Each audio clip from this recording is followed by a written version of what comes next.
আসসালামু আলাইকুম ওয়া রাহমাতুল্লাহ। ইমাম হুসাইন রাদিয়াল্লাহু তাআলা আনহু মক্কা থেকে রওনা হওয়ার প্রস্তুতি নেন। তিনি কুফা অভিমুখে রওনা হচ্ছেন। মক্কায় এ খবর ছড়িয়ে পড়লে যারা তাকে ভালোবাসতেন অথবা তার প্রতি সহানুভূতিশীল ছিলেন, তারা একের পর এক তার সাথে সাক্ষাৎ করে তাকে এই সংকল্প থেকে বিরত থাকার চেষ্টা করেন। তারা তাকে বুঝিয়ে বলেন, এখন আপনার কুফা যাত্রা আশঙ্কামুক্ত নয়। সর্বপ্রথম আব্দুর রহমান ইবনে হারিস এসে নিবেদন করেন, আপনি কুফায় যাওয়ার সংকল্প পরিত্যাগ করুন, কেননা সেখানে ইরাকের গভর্নর উবাইদুল্লাহ ইবনে জিয়াদ রয়েছে। তাছাড়া ইরাকের লোকেরা লোভী। এটা অসম্ভব নয় যে যারা আপনাকে সেখানে ডেকে নিয়ে যাচ্ছে তারাই যুদ্ধক্ষেত্রে আপনার বিরুদ্ধে লড়বে। আব্দুল্লাহ ইবনে ওমর রাদিয়াল্লাহু তাআলা আনহু বলেন, তুমি বায়াত গ্রহণ এবং শাসন ক্ষমতা লাভের জন্য বাইরে যেও না। আল্লাহ তাআলা রাসূলুল্লাহ সাল্লাল্লাহু আলাইহি ওয়াসাল্লামকে দুনিয়া ও আখিরাত এ দুটির মধ্য থেকে যে কোনো একটি বেছে নেওয়ার স্বাধীনতা দিয়েছিলেন। তখন রাসূল সাল্লাল্লাহু আলাইহি ওয়াসাল্লাম আখিরাতকেই বেছে নিয়েছিলেন। তুমিও নবী বংশের সন্তান, তাই তুমি দুনিয়ার পিছনে ছুটো না, বরং পার্থিব উপায় উপকরণ থেকে নিজেকে নিরাপদ দূরত্বে রাখো। এই উপদেশ দিয়ে আব্দুল্লাহ ইবনে উমর রাদিয়াল্লাহু আনহু কেঁদে ফেললেন। ইমাম হুসাইনও তার সাথে কাঁদতে থাকেন, কিন্তু তিনি তার উপদেশ মেনে নিতে পারেননি। বাধ্য হয়ে আব্দুল্লাহ ইবনে উমর রাদিয়াল্লাহু তাআলা আনহু তার কাছ থেকে বিদায় নিয়ে চলে যান। এরপর আব্দুল্লাহ ইবনে আব্বাস রাদিয়াল্লাহু তাআলা আনহু তাকে বলেন, মক্কা ছেড়ে যেও না এবং খানায় কাবার সংস্পর্শ ত্যাগ করো না। তোমার সম্মানিত পিতা কুফাকে মক্কা ও মদিনার উপর প্রাধান্য দিয়েছিলেন, কিন্তু তার সাথে কুফাবাসী কিরূপ ধৃষ্টতামূলক আচরণ করেছিল তা তো তুমি নিজেই দেখেছ। তারা তাকে শেষ পর্যন্ত শহীদ করে ছেড়েছে। তোমার ভাই হাসানকেও কুফাবাসী লুণ্ঠন করেছিল, তাকে হত্যা করার উদ্যোগ নিয়েছিল এবং শেষ পর্যন্ত বিষ প্রয়োগে হত্যাও করেছে। ওদের উপর নির্ভর করা তোমার মোটেও উচিত নয়। ওদের বায়াত কোনো মূল্য নেই, তাদের চিঠিপত্রের উপরও ভরসা করা চলে না। ইবনে আব্বাসের কাছ থেকে এসব কথা শুনে ইমাম হুসাইন রাদিয়াল্লাহু আনহু বলেন, আপনি যা কিছু বলছেন সবই ঠিক, কিন্তু আমার কাছে মুসলিম ইবনে আকিলের চিঠি এসেছে। ইতিমধ্যে তার হাতে 12,000 লোক বায়াত হয়েছে। ইতিপূর্বে কুফার গণ্যমান্য ব্যক্তিদের 150 চিঠি আমি পেয়েছি। অতএব আশঙ্কার কোনো কারণ নেই। এমত অবস্থায় আমার সেখানে যাওয়াই উচিত। আব্দুল্লাহ ইবনে আব্বাস রাদিয়াল্লাহু আনহু বলেন, কমপক্ষে জিলহজ মাস শেষ হতে দাও, নতুন বছর শুরু হোক, তারপর সফরের কথা ভাবো। হজ্জের মৌসুম এসে গেছে, সমগ্র বিশ্বের লোক দলে দলে মক্কায় আসছে, আর তুমি মক্কা ছেড়ে বাইরে চলে যাচ্ছ। আর এর উদ্দেশ্য শুধু এই যে তুমি দুনিয়া ও দুনিয়াদারদের উপর ক্ষমতা লাভ করবে এবং দুনিয়ার ধন সম্পদের অধিকারী হবে। বর্তমানে এটাই সমীচীন যে তুমিও হজ্জে শরিক হও এবং জনসাধারণকেও হজ করে নিজ নিজ ঘরে ফিরে যেতে দাও। ইমাম হুসাইন রাদিয়াল্লাহু আনহু বললেন, বর্তমান পরিস্থিতিতে আর দেরি করা চলে না, আমার শীঘ্রই রওনা হওয়া উচিত। ইবনে আব্বাস রাদিয়াল্লাহু আনহু বলেন, তুমি যদি আমার কথা একান্তই না মানো, তাহলে অন্তত স্ত্রী লোক ও শিশুদের সঙ্গে নিয়ে যেও না, কেননা কুফাবাসীদের উপর কোনো বিশ্বাস নেই।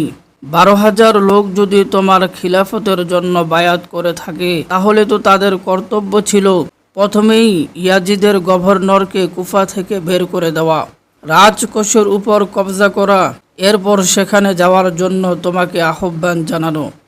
কিন্তু পরিস্থিতি দেখে মনে হচ্ছে কুফার গভর্নরের বিরুদ্ধে ওরা কিছুই করতে পারবে না। যখন তাদের কাছে অর্থ ভাণ্ডারও নেই, তখন এটা নিশ্চিত যে গভর্নর তাদেরকে ভীতি প্রদর্শন করে অথবা লোভ দেখিয়ে আপন ইচ্ছানুযায়ী যখনই চাইবে তখনই তাদেরকে ব্যবহার করতে পারবে। এমতো অবস্থায় যারা তোমাকে আহ্বান জানাচ্ছে তারা ইয়াজিদের পক্ষ নিয়ে তোমার বিরুদ্ধে যুদ্ধ করার জন্য যুদ্ধক্ষেত্রে অবতীর্ণ হওয়াটার অসম্ভব নয়। এইসব পরিস্থিতি লক্ষ্য করে আমি তোমার নিরাপত্তা সম্পর্কে দারুণভাবে শঙ্কিত। যদি স্ত্রীলোক ও শিশুরাও তোমার সাথে থাকে, তাহলে যেভাবে হজরত উসমান রাদিয়াল্লাহু তাআলা আনহু তার পরিবার পরিজনের সামনে নিহত হয়েছিলেন, ঠিক সেভাবে তোমার পরিবার পরিজনকেও হয়তো তোমার হত্যাকাণ্ড প্রত্যক্ষ করতে হবে। উপরন্তু এ আশঙ্কাও রয়েছে যে তাদেরকে বন্দী করে নিয়ে দাস দাসীতে পরিণত করা হবে। তিনি যখন ইবনে আব্বাসের এ কথাও মানলেন না, তখন তিনি বললেন, তোমার যদি রাষ্ট্র ক্ষমতা ও খিলাফত লাভের এতই আগ্রহ, তাহলে প্রথমে ইয়েমেনে চলে যাও। সেখানে তোমার প্রতি সহানুভূতিশীল অনেক লোক রয়েছে। তাছাড়া সেখানে এমন পর্বত শ্রেণীও রয়েছে যেগুলোকে তুমি তোমার প্রতিরক্ষায় অনায়াসে ব্যবহার করতে পারবে। যদি তুমি হিজাজের শাসন ক্ষমতা চাও, তাহলে অতি সহজেই তা লাভ করতে পারবে। শেষ পর্যন্ত আবদুল্লাহ ইবনে আব্বাসের সব চেষ্টাই ব্যর্থ হলো। ইমাম হুসাইন রাদিয়াল্লাহু তাআলা আনহু তার কোনো পরামর্শ মানলেন না। এরপর আবদুল্লাহ ইবনে জুবাইর এলেন। তিনিও তাকে বললেন, আপনি কখনো কুফা যাবেন না। আপনার কুফা যাত্রার সংবাদ যখন মক্কায় প্রচারিত হয়, তখন আমি কোনো ব্যক্তিকে এই মন্তব্য করতে শুনেছি, হুসাইন ইবনে আলী কুফা রওনা হওয়ার সংবাদে আবদুল্লাহ ইবনে জুবাইর অর্থাৎ আমি খুব খুশি হব, কেননা এরূপ হলে মক্কায় তার আর কোনো প্রতিদ্বন্দ্বী থাকবে না।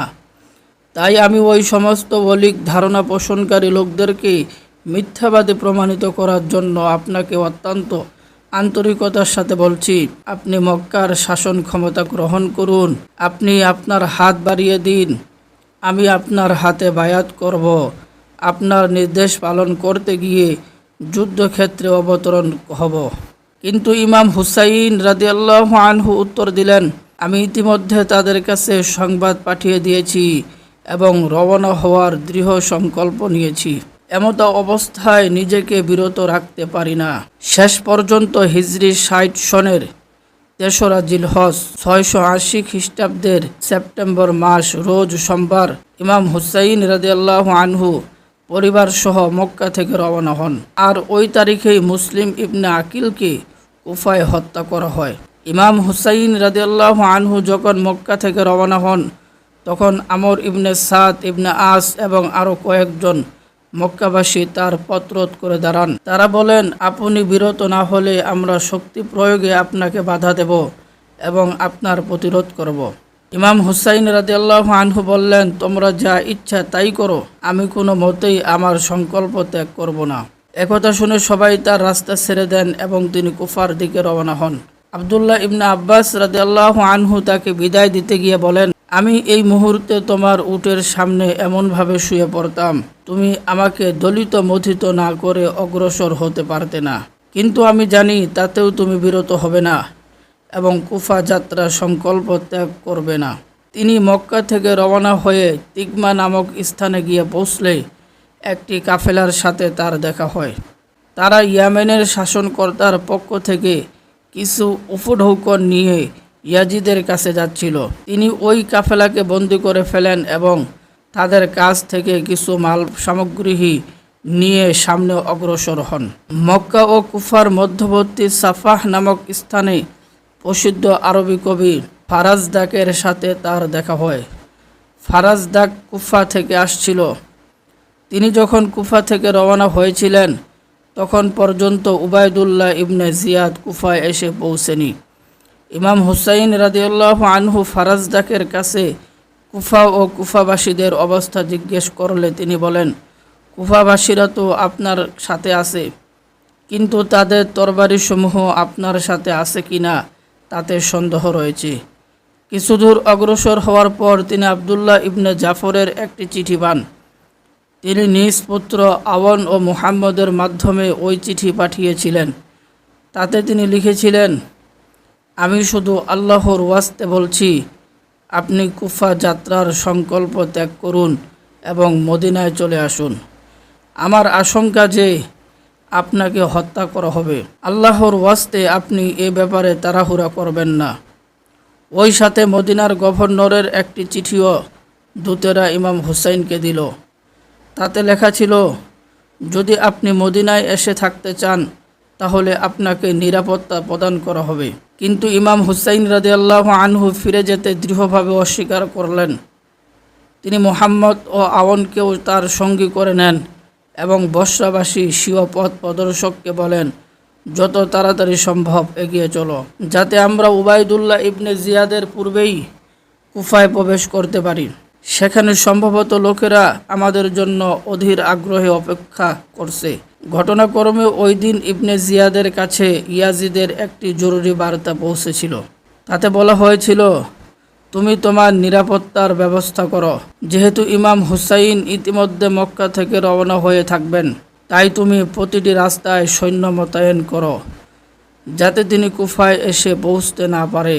ইমাম হুসাইন রাদিয়াল্লাহু আনহু মনে মনে এই ধারণা নিয়ে পথ চলছিলেন যে, যেহেতু মুসলিম ইবনে আকিলের হাতে প্রতিদিনই লোকেরা বায়াত করছে, তাই এতদিনে বায়াতকারীদের দল অনেক ভারী হয়ে গেছে। কিন্তু ওদিকে কুফায় উবাইদুল্লাহ ইবনে জিয়াদ তাকে বন্দী অথবা হত্যা করার জন্য সেনাবাহিনী মোতায়েন করছিল। আরও কয়েক মঞ্জিল অতিক্রম করার পর ইমাম হুসাইনের সাথে আবদুল্লাহ ইবনে মুতির সাক্ষাৎ হয়। তিনি ইমাম হুসাইনের সংকল্পের কথা জেনে তা থেকে তাকে বিরত রাখার যথাসাধ্য চেষ্টা করেন এবং আল্লাহর শপথ দিয়ে মক্কায় ফিরে যাবার অনুরোধ জানান। তিনি তাকে বুঝিয়ে বলেন, আপনি ইরাকিদের ধোকায় পড়বেন না। যদি আপনি বনু উমাইয়া থেকে খিলাফত ছিনিয়ে নেবার চেষ্টা করেন, তাহলে তারা আপনাকে অবশ্যই হত্যা করবে। অতএব আপনি নিজেকে ধ্বংসের মধ্যে নিক্ষেপ করে ইসলাম, আরব ও কুরাইশদের মর্যাদাহানি করবেন না। কিন্তু এই সব কথায় ইমাম হুসাইন মোটেও প্রভাবিত হলেন না। তিনি যথারীতি কুফার দিকে এগিয়ে চললেন। আজির নামক স্থানে পৌঁছে তিনি কায়েস ইবনে মুসহিরের হাতে কুফাবাসীদের কাছে একটি চিঠি পাঠালেন। তাতে তিনি লিখলেন, আমি তোমাদের নিকটেই এসে পৌঁছেছি, তোমরা আমার অপেক্ষায় থাকো। কায়েস কাদিসিয়ায় পৌঁছতেই ইবনে জিয়াদের বাহিনীর হাতে ধরা পড়েন। তাকে ইমাম হুসাইনের চিঠি সমেত ইবনে জিয়াদের সামনে উপস্থিত করা হয়। ইবনে জিয়াদ কায়েসকে সরকারি মহলের ছাদের উপর উঠিয়ে সেখান থেকে নিচে ছুঁড়ে মারে, ফলে সে সঙ্গে সঙ্গে মারা যায়। এদিকে ইমাম হুসাইন রাদিয়াল্লাহু আনহু পরবর্তী মঞ্জিল থেকে আপন দুধ ভাই আবদুল্লাহ ইবনে ইয়াকতারের মাধ্যমে আরেকটি চিঠি পাঠান। তাকেও কায়েসের ন্যায় গ্রেফতার করে নিয়ে নির্মমভাবে হত্যা করা হয়। ইমাম হুসাইনের কাফেলা সালাবা নামক স্থানে পৌঁছে জানতে পারে যে মুসলিম ইবনে আকিলকে কুফায় হত্যা করা হয়েছে। এখন কুফায় ইমাম হুসাইনের সমর্থক বা সাহায্যকারী বলতে কেউ নেই। এই সংবাদ পাওয়ার সাথে সাথে তার কাফেলায় নৈরাশ্য ও বিষাদের ছায়া নেমে আসে এবং তারা সেখান থেকেই ফিরে যাবার সংকল্প নেন। কেননা কুফায় গেলে মুসলিমের সাথে যেরূপ আচরণ করা হয়েছে, তা এই কাফেলার সাথেও অনুরূপ আচরণ করার আশঙ্কা রয়েছে। একথা শুনে মুসলিম ইবনে আকিলের ছেলেরা বলল, আমাদের কখনো ফিরে যাওয়া উচিত নয়। এখন আমরা হয় মুসলিমের হত্যার প্রতিশোধ নেব অথবা নিজেদের প্রাণ দেব। তাছাড়া হুসাইন ইবনে আলী মুসলিম ইবনে আকিলের মতো নন। তাকে কুফাবাসীরা দেখে অবশ্যই তার পক্ষ নেবে এবং তারা ইবনে জিয়াদকেও বন্দি করবে। ওই কাফেলায় কয়েকশো লোক ছিল। পথিমধ্যেও লোকেরা যোগদান করায় তার সংখ্যা আরও বৃদ্ধি পাচ্ছিল।